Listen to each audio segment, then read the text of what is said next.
ကျွန်တော်လာမေးနေကြမိကုန်းတစ်ခုရှိတယ်အဲ့ဒါဘာလဲဆိုတော့ဒူတယ်ဘယ်လိုဆွဲလဲပေါ့နော် idea ဘယ်လိုထုတ်လဲပေါ့ဆိုအဲ့ပြဿနာအတွက်ဖြေကတော့အများကြီးပဲဒါပေမဲ့ရိုးရိုးရှင်းရှင်းရတစ်ခုပဲဆွဲချင်တာဆွဲတာဆိုဆွဲချင်တာဆွဲရမှာတော့မှပဲတော်တော်များများကဘယ်လိုမျိုးစပြီးတော့ဆွဲရမလဲဆိုတော့ idea ထုတ်ဖို့ကတော်တော်ခက်ကြတယ်ခက်ကြတဲ့အခါမျိုးကျတော့သူများလိုလှလေးဆွဲချင်တယ်ဒါပေမဲ့ဘယ်ကနေဘယ်လိုစလို့စားမှန်းမသိတဲ့ပြဿနာတွေရှိရပေါ့နော်ဆိုတော့ကျွန်တော်ကတော့ဆွဲချင်တာဆွဲတာဆိုတဲ့အတွက်အလွယ်ဆုံးနည်းလမ်းတွေကနေစပြီးတော့ဆွဲဖို့အတွက်ကိုလာမေးကြတဲ့အတွက်ဒီဗီဒီယိုကိုကျွန်တော်စပြီးတော့နည်းနည်းလုပ်ပြီးတော့ပေါ့နော်ဆိုတော့ဒါတော့ basic line အနေနဲ့ဒါပြပေးတာပေါ့ဆိုတော့ကျွန်တော်တို့ဆွဲမယ်ဆိုလို့ရှိရင်ပေါ့နော်basic shape တွေဆိုတာရှိတယ် basic shape တွေရှိတယ်အဲ့ဒါဘာတွေလဲဆိုတော့စဝိုင်းရှိတယ်လေးတောင်းရှိတယ်ပြီးတော့ tree gun ရှိတယ်ပေါ့နော်ဆိုတော့လူတွေစပြီးတော့ဆွဲဖို့အတွက်ကိုကျွန်တော်တို့ကဘာတွေလိုလဲဆိုလို့ရှိရင်တော့ကျွန်တော်တို့မှာရှိတယ်ဆိုလို့ရှိရင်ဘောပန်တစ်ချောင်းလိုတယ်ဒါမှမဟုတ်လိုမျိုးfine liner ရှိတယ်ဆိုလို့ရှိရင် fine liner ရှိတယ်ဆိုလို့ရှိရင်တော့ပိုကောင်းတာပေါ့နော်ဒါသူတို့ရဲ့point and light မူတည်ပြီးတော့ point တွေပေါ်မူတည်ပြီးတော့သူတို့ရဲ့မိန်လုံးတွေကကွာတယ်ပေါ့နော်ဆိုတော့တရားမျိုးရှိတယ်ဆိုလို့ရှိရင်တော့ပိုကောင်းတယ်မရှိဘူးဆိုလို့ရှိရင်ရောဘာလို့လို့ရလဲဆိုတော့ကျွန်တော်ဘောပန်တစ်ချောင်းနဲ့ဆွဲလို့ရတယ်ဘောပန်တစ်ချောင်းနဲ့ဆွဲလို့ရတယ်ပေါ့နော်ဆိုတော့အဲ့ဒါဆိုတော့ဘောပန်တစ်ချောင်းနဲ့ဆွဲဖို့အတွက်ကိုတော့ဟုတ်ပြီစာရွက်ကောင်ပေါ်မှာဆွဲရမယ်ဆိုလို့ကျွန်တော်ဆွဲခြင်းတဲ့ပုံမှာဆွဲလို့ရတယ်ကျွန်တော်တို့ get to အိမ်မှာရှိတဲ့ get to အဟောင်းတွေပုံမှာလည်းဆွဲလို့ရတယ်စာရွက်အဟောင်းတွေပုံမှာလည်းဆွဲလို့ရတယ်အဓိက doodle ရဲ့သဘောတရားကိုဆွဲခြင်းတဲ့ဟာကိုဆွဲရတာပေါ့နော်ဆိုတော့အဲ့ဒီမှာအဲ့လိုမျိုးဆွဲဖို့အတွက်ကို tan grind ကြဆွဲနိုင်ဖို့အတွက်ကကြတော့ဒါဆရာမပြနီးမကြဆိုလို့ပဲဒါ step by step ကိုတေချာလေးပြပေးနိုင်တဲ့အခြေအနေမျိုးမှာရှိတယ်ဆိုလို့ရှင်တော့ဒါဆွဲတဲ့သူတွေပို့ပြီးတော့လွယ်ကူမှာပေါ့နော်ရှင်းရှင်းလင်းလင်းနဲ့ပို့ပြီးတော့လွယ်ကူမှာပေါ့အဲကြောင့်မို့ကျွန်တော်ဒီဗီဒီယိုလောက်ရခြင်းဖြစ်ပါတယ်ဆိုတော့ဒူတယ်ဆွဲဖို့အတွက်ကိုဘာတွေဆွဲရမလဲဆိုတဲ့ဟာမျိုးကပြနေကြတဲ့သူတွေက TikTok မှာYouTube မှာအများကြီးပဲဒါပေမဲ့ကျွန်တော်စီမှာကျွန်တော်ကျွန်တော်စီကနီလန်းကကြတော့အဆင်ပြေတဲ့သူလည်းရှိမယ်မပြေတဲ့သူလည်းရှိမယ်ပေါ့နော်ဒါပေမဲ့မပြေတဲ့သူတွေကတော့ကြတော့ဂျိုးသွားလို့ရပါတယ်ပြေတဲ့သူတွေကကြတော့ယူပြီးတော့ try ကြည့်လို့ရပါတယ်ပေါ့နော်ဆိုတော့အဲ့ဒါကြောင့်မလို့ဒါတော့စကားကြီးအနေနဲ့ဒါပြောတာပါနော်တချို့ကကြတော့နည်းနည်းလေးဟိုဟာဖြစ်တယ်တရားဖြစ်တယ်ပြောနေမှာဆိုလို့အဲ့ဒါကြောင့်မလို့ကျွန်တော်အလွယ်ဆုံးနီလန်းကနေပြီးတော့စပြီးတော့ဆွဲပြပါမယ်ဆိုတော့ဆွဲပြရဲဆိုတဲ့နေရာမှာဒီမှာဆိုလို့ရှိရင်ဒီ fine liner တွေမှာဆိုလို့ရှိရင်သူတို့ရဲ့ point တွေရှိရပါတော့ဆို point တွေ like point တွေပေါ်မူတည်ပြီးတော့သူတို့ရဲ့မှင်လုံးတွေကကွာတယ်ပေါ့နော်ကိုကဘာမှမရှိဘူးဘောပန်တစ်ချောင်းပဲရှိတယ်ဆိုလို့ရှိရင်တော့ဘောပန်တစ်ချောင်းနဲ့လိုက်ပြီးတော့ဆွဲလို့ရတယ်ကျွန်တော် fine liner ရှိတယ်ဆိုလို့ရှိရင်တော့မှင်လုံးကြီးတဲ့အနေထားကနေပြီးတော့စပြီးတော့ဆွဲလို့ရတယ်ဒါပေမဲ့ကိုကစပြီးတော့အခုမှ try မှာဆိုလို့ရှိရင်တော့မှင်လုံးသေးတဲ့ဟာနဲ့ဆွဲပါကျွန်တော်ကကျတော့မှင်လုံးကြီးတဲ့ဥစ္စာနဲ့ဆွဲပြပါမယ်ဆိုတော့ဒီပုံဆွဲပြီဆိုလို့ရှိရင်တော့ဒါကျွန်တော်ဒီ basic shape ထဲကနေပြီးတော့ပဲဆွဲထုတ်ပြီးတော့ဆွဲရမှာပေါ့နော်ဆိုတော့အဲ့ဒါကြောင့်မလို့ကျွန်တော်ပထမဆုံးအနေနဲ့ကျွန်တော်တော့ 0.8 ကိုသုံးပြီးတော့ဆွဲပါမယ်ဆိုတော့နည်းနည်းလေးပြောအောင်မယ်အဲ့ဒါဘာလဲဆိုတော့ဒါ doodle ကိုဒါအခြေခံအကြဆုံးပိုင်းပေါ့နော်ဆိုတော့ဟုတ်ပြီဒီကောင်က4000ပေါ့နော်4000တာမန်4000ဆိုတော့4000ကွက်ကိုကျွန်တော်တို့က4000ကွက်ကိုအချုံတွေတက်တွေထည့်လိုက်မယ်ပေါ့နော်ဒါပါတော့အချုံတွေတက်တွေထည့်လိုက်မယ်ဆိုလို့ရှိရင်ဒီကောင်က character တစ်ခုအနေနဲ့ပြောင်းသွားပြီဒီထဲမှာဒီလိုမျက်လုံးလေးတွေအဲ့လို4000ပုံစံလေးထပ်ထည့်ပေးလိုက်မယ်ဆိုလို့ရှိရင်ဒါသူတို့ရဲ့ character တစ်ခုအနေနဲ့ပြောင်းသွားပြီပေါ့နော်ဒါပါတော့ဒါဆိုလို့ရှိရင်ဒီမှာဒီကောင်ကိုဒီမှာထည့်ပြီးတော့သုံးထားတယ်ပြီးတော့ဒီကောင်ကိုဒီမှာသုံးမယ်ဆိုလို့ရှိရင်ဒီလိုသုံးလိုက်မယ်ပေါ့နော်ဒါဆိုလို့ရှိရင် character တစ်ခုအနေနဲ့ပြောင်းသွားပြီပေါ့ဆိုတော့အဲ့ဒါဆိုလို့ရှိရင်ကျွန်တော်တို့ကဒီကောင်ကိုတစ်ချက်ပုံစံပြောင်းကြည့်မယ်ဗျာပုံစံပြောင်းကြည့်မယ်ဆိုတော့ဒီကောင်ကိုကျွန်တော်ကဒီလိုဆွဲလိုက်မယ်ပြီးတော့ဒီထဲမှာ သူ့ရဲ့ shape ပုံသဏ္ဍာန်ကိုကျွန်တော်တို့နည်းနည်းပြောင်းချလိုက်မယ်ပေါ့နော်ဆိုတော့အဲ့ဒါဆိုလို့ရှိရင်ဒီကောင်ကဒီလောက်နဲ့ပဲရက်လို့ရလားဆိုလို့ရက်လို့ရတယ်ဒါပေမဲ့နည်းနည်းလေးထပ်ပြီးတော့ try ကြည့်မယ်ဗျာဆိုတော့ဂျိုလေးနည်းနည်းတက်လိုက်မယ်ဂျိုလေးနည်းနည်းတက်လိုက်မယ်ဆိုလို့ရှိရင်ဒါသူ့ရဲ့ character ကပြောင်းသွားပြီပေါ့ဆိုတော့ဒီအခုဆိုလို့ရှိရင်တော့အခုပြပေးမယ့်ပုံစံကကျတော့ဒါမြင်းနေနေပဲဆွဲပြောင်းပါပေါ့နော်ဆိုတော့ဒီလိုမျိုးဒီ basic shape တွေကိုပဲကျွန်တော်တို့ဒါပြောင်းပြီးတော့ဆွဲလို့ရတယ်ဆိုတဲ့အကြောင်းကိုပြောချင်တာပါဆိုတော့ shape တွေမှာဒီ shape တွေ basic shape တွေကိုကျွန်တော်တို့ကနောက်ထပ်ကိုဘာသာကိုထပ်ပြီးတော့ဆွဲကျင်တယ်လို့မျိုးဆွဲလို့ရတယ်ဒါမျိုးတွေလိုက်ပြီးတော့ဆွဲလို့ရတယ်အချုံအတက်တွေနဲ့ဒါမျိုးတွေလည်းဆွဲလို့ရတယ်ဆိုဆွဲလို့ရတဲ့ဥစ္စာတွေပုံမှုတည်ကိုကဆွဲကျင်တာဆွဲမှာဖြစ်တဲ့အတွက်ဒီ basic shape ထဲကနေလည်းယူသုံးလို့ရတယ်လို့ဒီ basic shape မဟုတ်တဲ့တခြားဒီ shape တွေကနေလည်းယူပြီးတော့သုံးလို့ရတယ်ပေါ့နော်ဆိုတော့အဲ့ဒါဆိုတော့ကျွန်တော်ပထမဆုံးစပြီးတော့ဆွဲပြပါမယ်အဲ့ဒီမှာကျွန်တော်ကအခုစပြီးတော့ဆွဲလိုက်မယ်ပေါ့နော်၄တောင်းပုံသဏ္ဍာန်အရင်စပြီးတော့ဆွဲလိုက်မယ်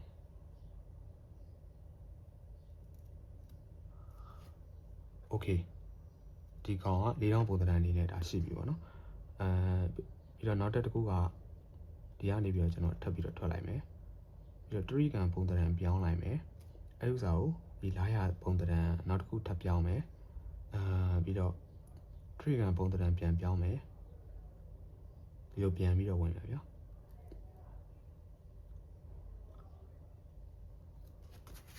โอเคနောက်တစ်ခုထပ်ပြီးတော့ try မယ်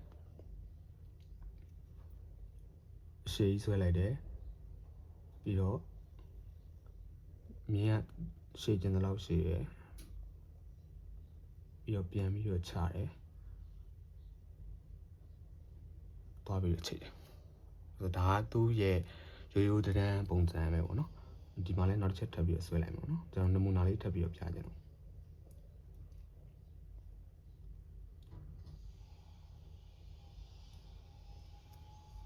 โอเคဆိုတော့ဒါကတော့ကြည့်လိုက်မယ်ဆိုလို့ရှိရင်ဒါဟိုဗာလဲ shape တွေကတစ်ခုနဲ့တစ်ခုဒါထပ်ထားတဲ့ပုံစံမျိုးဖြစ်နေတာပေါ့ဆိုတော့အဲ့ဒီဥစ္စာကို shape တွေတင်မဟုတ်ဘဲနဲ့အဲ့ဒီဥစ္စာကိုကျွန်တော်တို့တန်းတစ်ခုအနေနဲ့ပြောင်းမယ်ပေါ့ဒါပါတော့ဒီကောင်ကိုကျွန်တော်က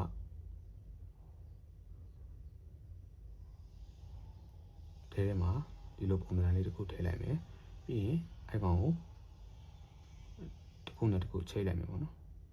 ဒါအပိသက်တာတော့မဟုတ်သေးဘူးဒါနမူနာအနေနဲ့ဒါပြတာပေါ့နော်ဒီကောင်ကိုကျွန်တော်ထပ်ပြီးတော့ try လို့ရတယ်ထပ်ပြီးတော့ကိုကစားချက်ရင်ချက်တဲ့လောက်သူပုံစံထွက်လာမှာပေါ့နော်ဆိုတော့ okay ဟုတ်ပြီအဲ့ဒါဆိုလို့ရှိရင်ပြီးတော့ဒီကောင်နဲ့ဒီကောင်နဲ့ကိုလှမ်းပြီးတော့ချိန်မယ်ဒါပေမဲ့တစ်ချက်တည်းမချိန်ဘဲနဲ့ကျွန်တော်တို့ကမြင်းကွေးပုံသဏ္ဍာန်ဒီမှာနော်ဒီမြင်းကွေးပုံသဏ္ဍာန်ကိုကျွန်တော်ကနှစ်ထပ်အနေနဲ့ယူလိုက်မယ်ဒါထားလိုက်အောင်ပြီးရင်ကျွန်တော်ဒီမှာလည်းနောက်ထပ်ထပ်ပြီးတော့ဒီမှာလည်းနောက်ထပ်ထပ်ပြီးတော့ထည့်မယ်ဗျာပြီးရင်နောက်ထပ်လေးတစ်ထပ်ထပ်ပြီးတော့ထည့်မယ်ဒါပေမဲ့ထည့်တဲ့နေရာမှာကျွန်တော်ကဒီတိုင်းရိုးရိုးရှင်းရှင်းထည့်တစ်ခုနဲ့တစ်ခုကြားလေးတွေကိုအယောင်လေးနည်းနည်းလေးထည့်လိုက်မယ်ဗျာဒါပါတော့ဒါဆိုလို့ရှိရင်ကြည့်ရတာနည်းနည်းလေးမျက်စိပတာတာဖြစ်သွားတယ်သူ့ရဲ့ပုံသဏ္ဍာန်ကပြောင်းသွားပြီပေါ့နော်နောက်တစ်ခုတက်ပြမယ်ဒီကနေပြီးတော့မြင်းလေးတစ်ခုဆွဲလိုက်တယ်ပြီးလို့ရှိရင်ကျွန်တော်တို့၄တောင်းပုံသဏ္ဍာန်အကွက်လေးထည့်လိုက်တယ်ဒီကနေပြီးမြင်းလေးတစ်ခုထပ်ဆွဲတယ်၄တောင်းပုံသဏ္ဍာန်အကွက်လေးတစ်ခုထပ်ထည့်တယ်ဆိုထည့်လို့လည်းရလားမထည့်လို့လည်းရတယ်ထည့်လို့ရတယ်ကိုစိတ်ထဲမှာပေါ်လာတဲ့ဟာကိုထည့်ချင်တာပဲဆိုလို့ရှိရင်ထည့်လိုက်မထည့်ချင်တာဘူးဆိုလို့ရှိရင်ကြော်သွားလိုက်ဒါပဲဆိုတော့ဟုတ်ပြီ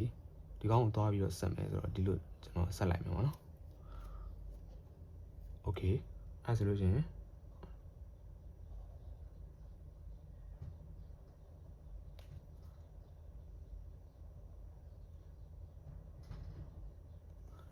ဒီလိုမျိုးစောင်းရင်းစီလိုက်ပြီးတော့ချစ်မလားဒါမှမဟုတ်တခြားပုံသဏ္ဍာန်တစ်ခုအနေနဲ့ပြောင်းမလားထားပါတော့ကျွန်တော်တခြားပုံသဏ္ဍာန်တစ်ခုအနေနဲ့ပြောင်းလိုက်မယ်ဒီကောင်လေးတွေကိုကျွန်တော်အမဲချဲလိုက်မယ်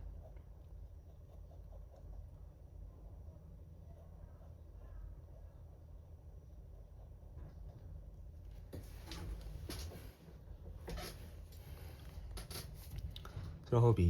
ဒီမှာရောကျွန်တော်တို့နောက်ထပ်ဘာတွေထည့်အောင်မလဲဆိုလို့ထည့်ချင်တာထည့်လို့ရတယ်ဆိုတော့ဒီကောင်ကို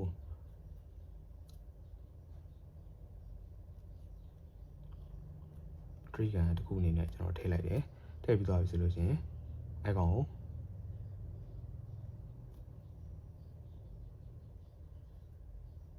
ရင်းလေးထည့်ပြီးတော့ချိန်လိုက်တယ်ထားပါတော့အဲ့ဆိုလို့ရှိရင်ဒီကောင်ကိုလည်းဆွဲလိုက်တယ်ဆွဲပြီးသွားပြီဆိုလို့ရှိရင်ဒီမှာကာလာဖြည့်လို့ရတယ်မဖြည့်ဘဲနဲ့ဒီတော့တစ်ချောင်းချင်းလည်းလိုက်ပြီးတော့ချိန်လို့ရတယ်မချိန်ဘဲနဲ့ရမ်းထားပြီးတော့ဒီကနေပြီးတော့လို့တစ်ခုခုနဲ့လမ်းပြီးတော့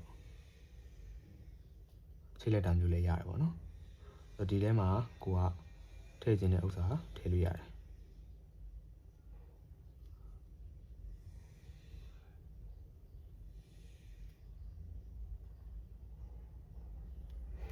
โอเคဒါသူ့ရဲ့တရံကပြောင်းသွားပြီပေါ့နော်ဆိုတော့ဟုတ်ပြီဒီ shape တွေဒါထားလိုက်ဒီထဲမှာထပ်ပြီးတော့ကိုယ်ပဲပြီးတော့မှထပ်ဖြည့်လို့ရတယ်မဖြည့်ဘူးဆိုလို့ရှိရင်လေကြော်သွားလို့ရတယ်ပေါ့နော်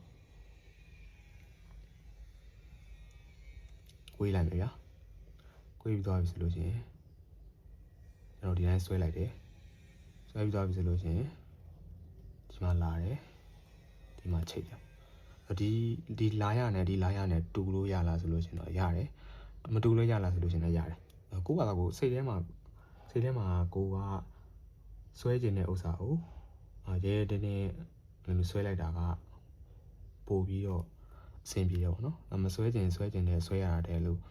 ကိုဆွဲကျင်တဲ့ဟာကိုပုံလင်းလေးဆွဲချလိုက်တာကဒါcharacter တစ်ကောင်နေနဲ့ဒါပါလာတယ်ပေါ့နော်ဆိုတော့ဒါလေးတစ်ချက်သိစေချင်တာပါပြီးတော့နောက်တစ်ခုကဒီကောင်ကိုဒီတိုင်းထားလို့ရလားဆိုလို့ရှိရင်ရတယ်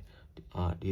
shape တွေလိုက်ပြီးတော့ဖြည့်မလားနောက် design တွေလိုက်ပြီးတော့ဖြည့်မလားဖြည့်ခြင်းလို့ဖြည့်ဘာမှမဖြည့်ဘူး okay အဲ့ဒါကိုမှဟိုကထားပါတော့ဒါဆိုလို့ရှိရင်လည်းဒါသူ့ရဲ့ပုံစံနဲ့ပြောင်းသွားတာပဲနောက်ထပ်တစ်ခုထပ်ပြီးတော့လာပြီဗျာ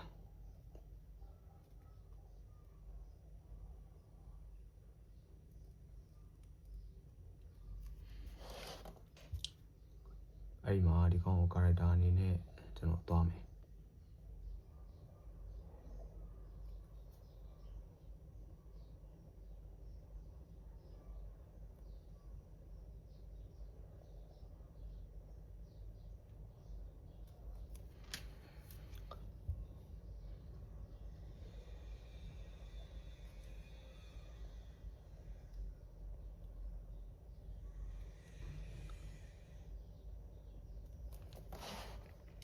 ပြီးရင်ကျွန်တော်တို့ဒီထဲမှာ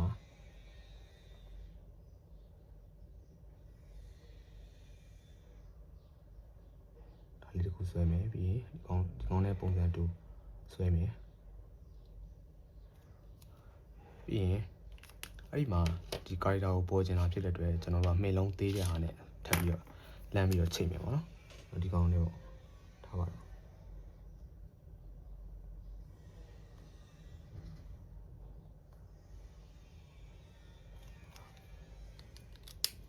ဒီလိုရှိရင်ကျွန်တော်တို့ကိုလျက်စီး line တွေအဲ့လိုမျိုး frequency တွေပေါ်နေသလိုမျိုးပေါ့နော်ဒီထဲမှာကိုကဖြည့်ခြင်းတဲ့ဥစ္စာကိုထပ်ပြီးတော့ဖြည့်လို့ရတယ်ဒါဟိုဘက် character နဲ့နည်းနည်းလေးကွာခြားသွားအောင်လို့ဒါပုံဖော်လိုက်တာဖြစ်တယ်ဆိုတော့အဲ့ဒါဆိုလို့ရှိရင်နည်းနည်းလေးထပ်ပြီးတော့ထူးခြားဖြစ်သွားအောင်လို့ဒီမှာထပ်ပြီးတော့ဖော်မယ်ပေါ့နော်ခေါင်းရပြီးတော့မှလိုက်ပြီးတော့ဖြည့်လိုက်ရတယ်ပြီးတော့မှကာလာတွေလိုက်ပြီးတော့ဖြည့်ခြင်းလည်းရတယ်ဒါပေမဲ့ဒီနေ့ကျဖြစ်သွားအောင်ပေါ်သွားအောင်လို့ဒါတခါတည်းကျွန်တော်ပြပေးတာပေါ့နော်โอเคဟုတ်ပြီ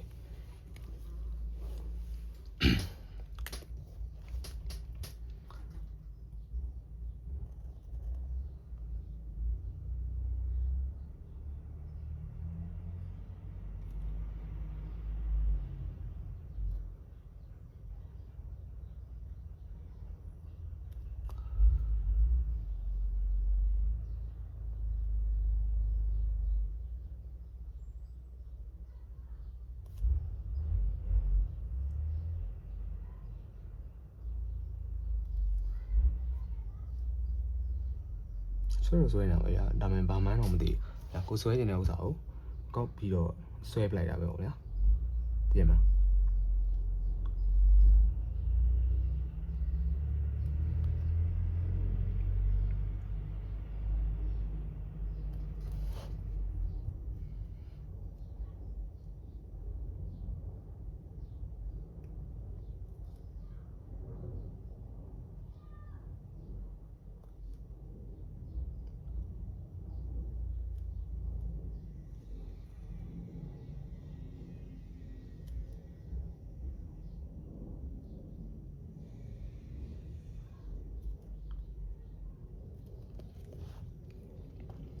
okay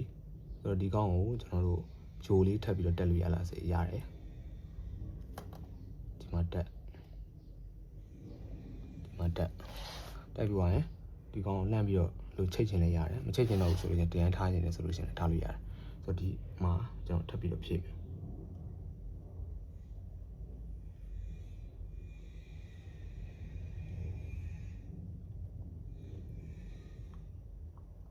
စဝိုင်းပုံစံပြောင်းသွားပြီပေါ့၄တောင်းကနေပြီးစဝိုင်းပြောင်းသွားပြီပြီးတော့မှဒီမှာ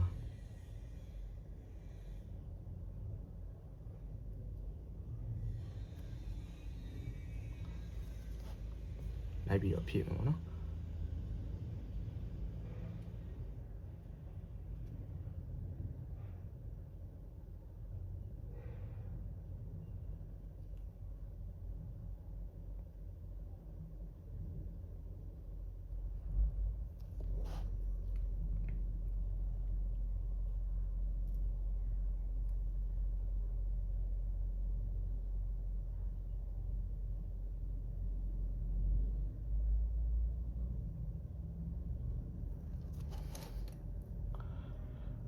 အမေကတော့ဆွဲလိုက်တာပဲရတယ်ဒါပေမဲ့ဘာမှမသိဘူးဆွဲပါများလာပြီဆိုတော့မှကိုယ်စိတ်ထဲမှာပေါ်လာတဲ့ဟာကိုဆွဲပါများလာပြီဆိုတော့မှဒီ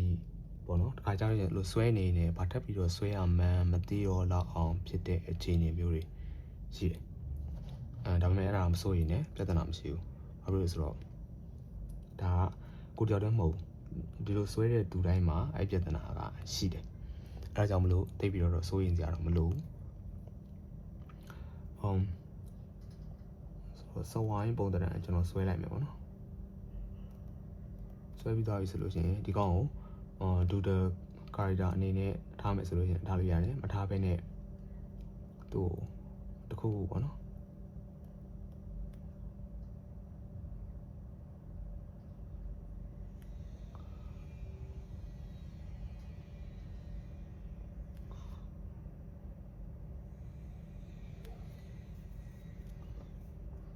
ပြီးတော့ဒီကနေပြီးတော့စက်သီးလိုဘာလို့နဲ့လှမ်းပြီးတော့ချိတ်ချင်လဲဆိုလို့ရှိရင်လည်းချိတ်လို့ရတယ်ပြီးရင်ဒီကောင်ကို international ဖြစ်သွားအောင်လို့ဒါမျိုးလေးလိုက်ပြီးတော့ဖြည့်ချင်တယ်ဆိုလို့ရှိရင်လည်းဖြည့်လို့ရတယ်အဓိကကိုကဆွဲချင်တဲ့ဟာကဒီ၄တောင်းတွေစဝိုင်းတွေထရီကန်တွေတဲကနေပြီးတော့မှပဲဒါကျွန်တော်တို့ခွဲထုတ်ပြီးတော့ကိုဆွဲချင်တဲ့ဟာကိုဆွဲလို့ရတာဆိုတော့အဲကြောင့်မလို့ဘယ်ဟာကိုပဲဆွဲရုပ်လုံးပေါ်ခြင်းမပေါ်ခြင်းတဲ့အဲ့လိုများများဆွဲနေခြင်းများများလေးခြင်းနေခြင်းကကိုတော့ပို့ပြီးတော့အများကြီးအဆင်ပြေမှာပါထရီကန်ပုံတံလေးနဲ့ကျွန်တော်ထပ်ပြီးတော့ try ပြမယ်နော်ထရီကန်ပုံတံကျွန်တော်ဆွဲလိုက်တယ်ဆွဲပြီးသွားပြီဆိုလို့ရှိရင်ဒီမှာပဲဆုံးတက်လိုက်တယ်ပေါ့နော်ဆုံးတက်ပြီးသွားပြီဆိုလို့ရှိရင်ထရီကန်ကိုကျွန်တော်တို့က character တစ်ခုအနေနဲ့ထားခြင်းနဲ့ဆိုလို့ရှိရင်ထားလို့ရတယ်မထားခြင်းဘူးဆိုလို့ရှိရင်ထရီကန်ကိုနောက်တစ်ထပ်ထပ်ပြီးတော့တင်လိုက်မယ်ပြီးရင်ကျွန်တော်ဒီမှာဖြည့်လိုက်မယ်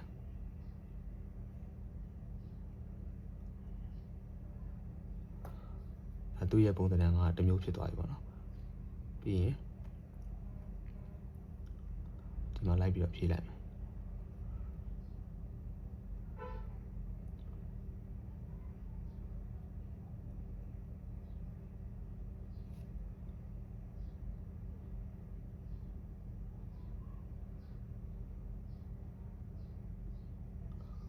โอเค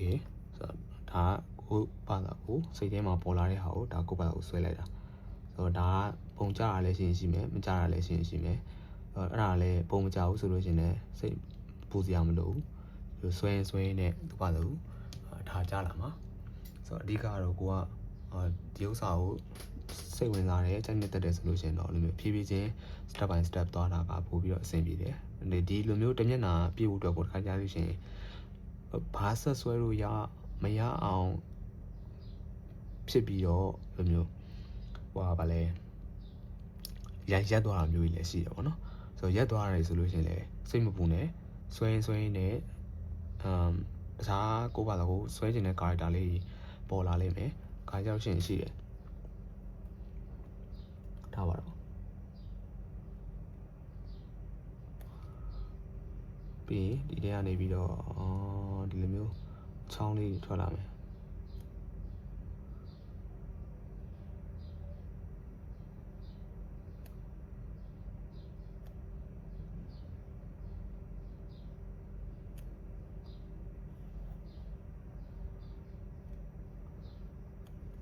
ဒီကဆွဲနေဖို့ပဲလို့အများသိမှာဘာရဲတော့မဟုတ်ဘလို့ဟာရဲကြောင်းမှတော့မဟုတ်ကိုယ့်ဟာကိုအဓိကပုံမှန်မှန်လေးလိုမျိုးဆွဲနေဖို့ပဲလို့တော့ဆွဲနေပါများလာပြီဆိုလို့ရှင်တော့ကိုယ့်အတွက်အများကြီးအဆင်ပြေပါတယ်အားကြောင့်ရှင် R-block ဖြစ်နေတယ်ဆိုလို့ရှင်လေလူသူများတွေဆွဲတဲ့ဟာတွေကိုလိုက်ပြီးတော့ကြည့်ပြီးတော့လေ့လာပြီးတော့မှဘယ်လိုမျိုးမတူညီတဲ့ character တွေထပ်ပြီးတော့ဖြည့်ရမလဲဆိုတဲ့ဟာကိုဒါထပ်ပြီးတော့ try လုပ်ရတယ်ပေါ့နော်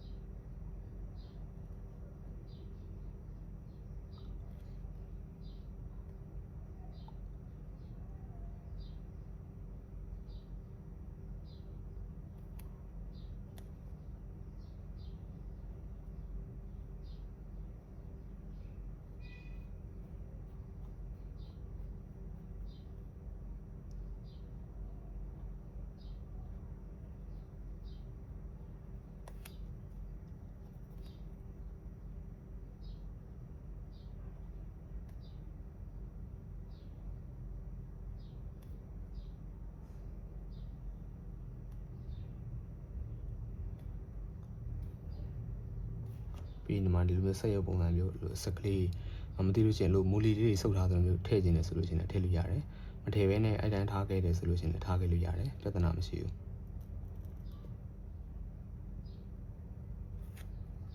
ဒီမှာလည်းအဲ့လိုပဲမူလီလေးလိုက်ပြီးတော့မူလီပုံစံလေးလိုက်ထည့်လိုက်မယ်ဗျာအဲ့ဆိုလို့ရှိရင်သူတို့ရဲ့ character ကပြောင်းသွားတာဗျာချက်ချင်းသိရမှာကုံလိုက်ပြီးတော့ဖြည့်စရာတော့မလိုဘူးဒါပေမဲ့ကိုယ့်အကိုအချင်းဒီပုံမူတည်ပြီးတော့ကိုဖြည့်စင်တဲ့နေရာမှာဖြည့်လိုက်လို့ရတယ်ဖြည့်စင်မှုဆိုလို့ရှိရင်ဒါကြော်သွားလို့ရတယ်ပေါ့နော်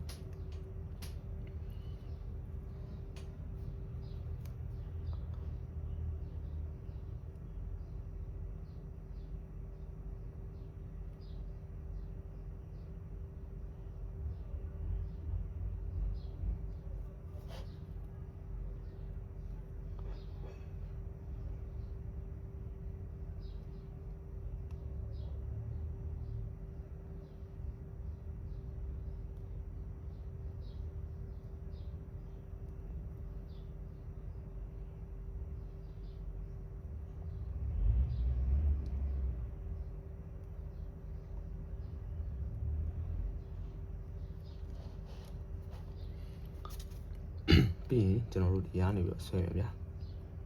ဆွဲမယ်ဆိုလို့ရှိရင်ဒီကနေပြီးတော့ဒီပုံတန်လေးတစ်ခုထွက်သွားမယ်ထွက်သွားပြီးဆိုလို့ရှိရင်ဒီမှာထပ်ပြီးတော့သွားမယ်သွားပြီးဆိုလို့ရှိရင်ဒီမှာကျွန်တော်ပိတ်လိုက်မယ်ပိတ်ပြီးသွားပြီဆိုလို့ရှိရင်မှာဒီလို့ရှိရင်ရှေ့မှာတစ်ခုအစိုးတစ်ခုလိုမျိုး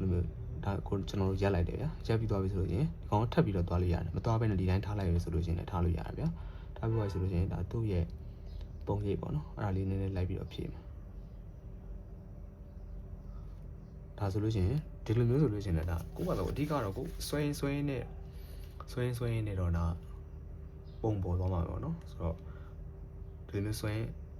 များဆွဲလေးကိုယ့်အတွက်အများကြီးပို့ပြီးတော့အဆင်ပြေလေးပါပဲဆိုတော့အဲဒါကြောင့်မလို့အတူတူအခြေခံအကြဆုံးအပိုင်းပေါ့နော်အလွယ်ကူဆုံးအပိုင်းကိုဒါဘယ်လိုမျိုးလေ့ကျင့်လဲဆိုတဲ့ဟာကိုနားလည်မယ်လို့ယူဆပါတယ်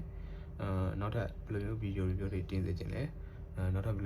လိုမျိုးဗီဒီယိုမျိုးတွေဆွဲစေချင်လဲဆိုတဲ့ဟာကိုလည်း comment မှာရေးခဲ့လို့ရပါတယ်နောက်ထပ်ဗီဒီယိုလည်းကျွန်တော်ထပ်ပြီးတော့တင်သွားဖို့ရှိပါတယ်ကျေးဇူးများတင်ပါတယ်